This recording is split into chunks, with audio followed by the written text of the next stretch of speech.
യേശുവേ, നീ കിടന്ന ആ സെക്കൻഡ് അവിടെ എണീച്ചു പോകും. ഉറപ്പാണ്.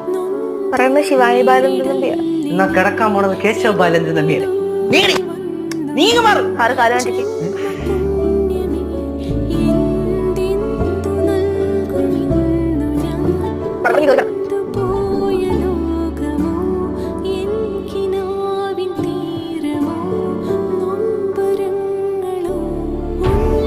ശിവ,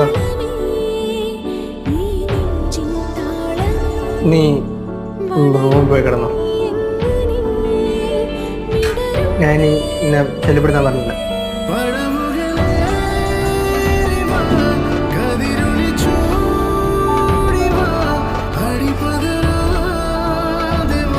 പിന്നെ നീ എന്നോട് സംസാരിക്കാതിരുന്നാൽ എനിക്ക് വലിയ പ്രശ്നമൊന്നുമില്ല.